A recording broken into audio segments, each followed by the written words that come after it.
நிமிஷம் சொல்லி முடிச்சு. அதாவது ஒவ்வொரு ஆண்டும் கூடுகின்ற பொழுது மின் தேவை கூடுகின்ற பொழுது அதற்கான ஏற்பாடுகளை நிர்வாக ரீதியாக செய்ய வேண்டியது அரசினுடைய கடமை. ஒரு அரசு பொறுப்பேற்ற பிறகு முதல் முறையாக அந்த அரசினுடைய துறையினுடைய உயர் அதிகாரிகளை அழைத்து ஆய்வு கூட்டங்களை நடத்தி என்னென்ன குறைபாடுகள் இருக்கின்றன அதை எப்படி நிவர்த்தி செய்யலாம் என்பது களையெடுக்க வேண்டியது அரசினுடைய கடமை, துறையினுடைய கடமை. எனக்கு தெரிந்தவரை இதுவரை மின்துறையில் அந்த மின் விநியோகத்தில் இருக்கக்கூடிய துறையினுடைய அதிகாரிகள் ஆய்வு கூட்டங்கள் வரை இதுவரை நடைபெறவில்லை. அதைத்தான் அங்கிருக்கு பணியாற்றக்கூடியவர்கள் சொல்கின்றார்கள். இப்பொழுது இருக்கக்கூடிய பணியாளர்களை வைத்துத்தான் கடந்த 5 ஆண்டுகளும் மிக சிறப்பாக எந்தவித மின் தடையும் இல்லாமல் சீரான மின் விநியோகம் வழங்கப்பட்டன.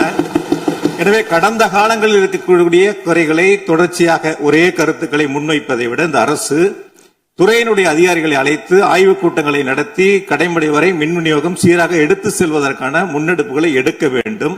எங்களுடைய எதிர்க்கட்சி தலைவர் துணை முதலமைச்சராக இருந்த பொழுது அவருடைய சேப்பாக்கம் திருவல்லிக்கேணியிலேயே பல்வேறு மின் திட்டங்களை தங்களுடைய திருக்கரங்களால் தொடங்கி வைத்திருக்கின்றார்கள். அது அனைத்து தொகுதியிலும் அனைத்து மின் திட்டங்களும் சிறப்பாக கடந்த 5 ஆண்டுகளில் நிறைவேற்றப்பட்டிருக்கின்றன. அதையும் நீங்கள் எடுத்து பார்த்து இனி என்னத்தை நீங்க உங்களுடைய பத்திரிகை செய்தியிலேயே கொடுத்திருக்கிறீங்க. 100க்கும் மேற்பட்ட துணை மின் நிலையங்கள் 10,000 கோடியில் பணிகள் தற்பொழுது நடைபெற்று வருகின்றன என்று உங்களுடைய பத்திரிகை செய்தியில இருக்கு. அப்ப இதெல்லாம் கடந்த காலங்களில் தொடங்கப்பட்ட திட்டங்கள். நீங்க எதையும் தொடங்கலன்னு பொத்தாம் பொதுவா சொல்வதை விட்டுவிட்டு என்னென்ன கூடுதலாக நாம் எடுத்துக்கொள்ள வேண்டும் என்பதை கவனத்திலே இந்த அரசு கொள்ள வேண்டும். மாண்புமிகு பேரவைத் தலைவர் அவர்களே, மாண்புமிகு உறுப்பினர்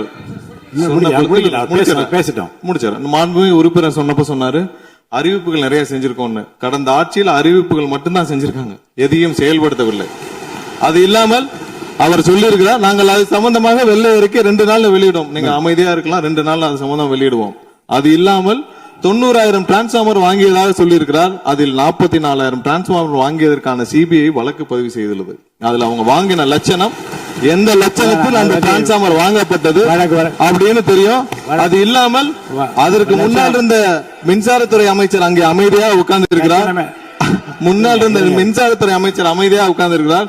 இது தேவையற்ற விவாதத்தை எழுப்ப வேண்டாம். 2 நாட்கள்ல வெள்ளை அறிக்கை வெளியிடப்படும். அதற்கப்புறம் மின்சாரத்துறை மானிய கோரிக்கை சம்பந்தமாக அடுத்து மின்சாரத்துறை மானிய கோரிக்கை வரும்பொழுது தெளிவாக பேசிக் கொள்ளலாம். ஏற்கனவே நீங்கள் செஞ்ச எல்லாமே எவ்வளவு தூரம் டிரான்ஸ்பார்மர் வாங்குனீங்க எல்லாமே சிபிஐல 3 வருடம் கடுமையான போராட்டத்திற்கு அப்புறம் சிபிஐல வழக்கு இருக்கு.